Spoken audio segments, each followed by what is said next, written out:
Invitation passes देखते ही अधिराज के पैरों तले जमीन खिसक गई। ये मुझे मेरे दामाद ने दिए हैं। अनिल ने तुरंत जवाब दिया, क्या? लेकिन ये पॉसिबल नहीं है। इस ऑक्शन में सिर्फ जोधपुर के बड़े बड़े नामचीन लोग ही आ सकते हैं। तो फिर तुम्हारे दामाद के पास ये पासेस कहां से आ गए? अधिराज को अभी तक अपनी आंखों पर यकीन नहीं हो रहा था। इससे पहले कि अनिल कुछ जवाब दे पाता, गौतम भी वहां पहुंच गया। अरे अच्छा हुआ गौतम बेटा तुम आ गए, इनसे मिलो। ये मेरे बहुत पुराने दोस्त हैं, मिस्टर अधिराज मुखर्जी। अनिल ने तंज कसते हुए कहा। यह बात सुनते ही गौतम ने अधिराज की तरफ हाथ बढ़ा दिया। अधिराज गुस्से में उसे ऊपर से नीचे तक देखने लगा। अधिराज गुस्से में गौतम को ऊपर से नीचे तक देखने लगा। अनिल ने मुस्कुराते हुए कहा, हम दोनों आज ये ऑक्शन देखने आए हैं। अच्छा वैसे अधिराज तुम्हारे साथ कोई दिखाई नहीं दे रहा। ओ तो तुम अकेले आए हो। शिट, अगर तुम पहले बोल देते तो मेरा दामाद तुम्हारे लिए भी एक और इनविटेशन का इंतजाम करवा देता, फिर तुम्हें यहां अकेले नहीं आना पड़ता। अधिराज ने ताना कसते हुए जवाब दिया, अच्छा इतना गुरूर? सही है, लेकिन अनिल तुम शायद भूल रहे हो कि मेरा ऐसे बड़े बड़े ऑक्शन में जाना आम बात है। हो सकता है तुम्हारे पास रेगुलर पास हो, लेकिन मेरे पास वीआईपी पास है। अब इससे ज्यादा तो मैं तुमसे क्या ही कहूं। अधिराज की इस बात से अनिल के साथ साथ गौतम की आंखों में भी गुस्सा चढ़ चुका था, लेकिन वो दोनों ही आज की शाम को खराब नहीं करना चाहते थे। मुझे ये नॉर्मल और वीआईपी समझ में नहीं आता। मुझे सिर्फ ऑक्शन देखना है, और वो मैं इस पास से आराम से देख सकता हूं। चलो गौतम बेटा। अनिल ने तुरंत जवाब दिया और वो वहां से निकल गए। उन दोनों के जाते ही अधिराज गुस्से में अपने आसपास देखने लगा।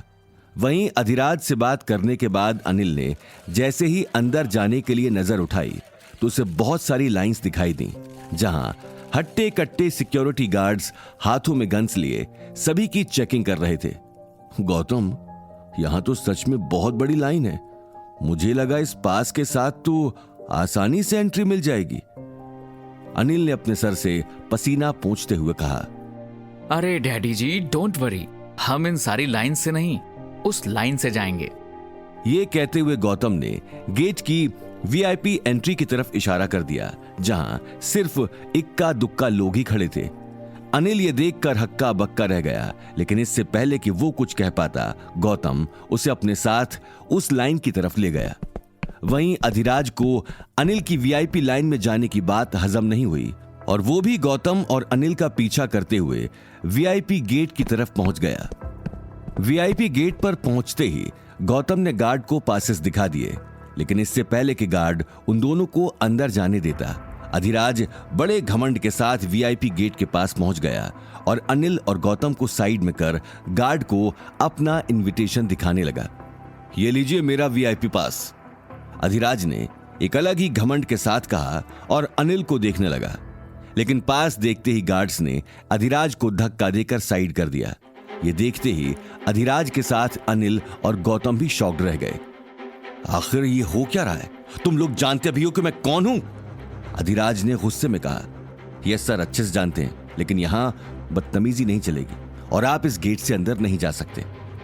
ये कहते हुए एक गार्ड अधिराज के सामने आकर खड़ा हो गया और अगले ही पल दूसरे गार्ड ने गौतम और अनिल को बड़े रिस्पेक्टफुली अंदर भेज दिया।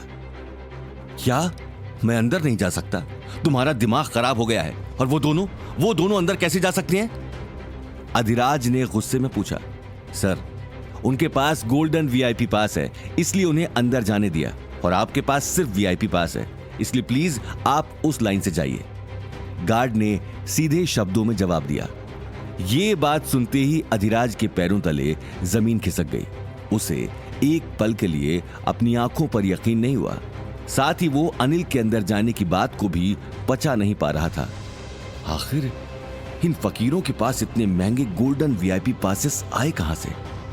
जरूर दाल में कुछ काला है, मुझे पता करना ही होगा, अधिराज ने मन ही मन कहा। वहीं दूसरी तरफ अनिल को अपनी आंखों पर यकीन नहीं हुआ कि वो इतनी आसानी से उम्मेद भवन के अंदर पहुंच चुका था। उसने जैसे ही बाहर मुड़कर देखा तो एक बहुत बड़े कांच के गेट के बाहर उसका दोस्त अधिराज अपने चेहरे से पसीना पोंछता हुआ दिखाई दिया। ये देखते ही अनिल का चेहरा खुशी से खिलखिला उठा। आगे की कहानी जानने के लिए देखिए अगला एपिसोड सिर्फ पॉकेट एफएम के यूट्यूब चैनल पर और रॉयल वारिस के सारे एपिसोड्स को सुनने के लिए डिस्क्रिप्शन में दी लिंक से डाउनलोड करें पॉकेट एफएम ऐप।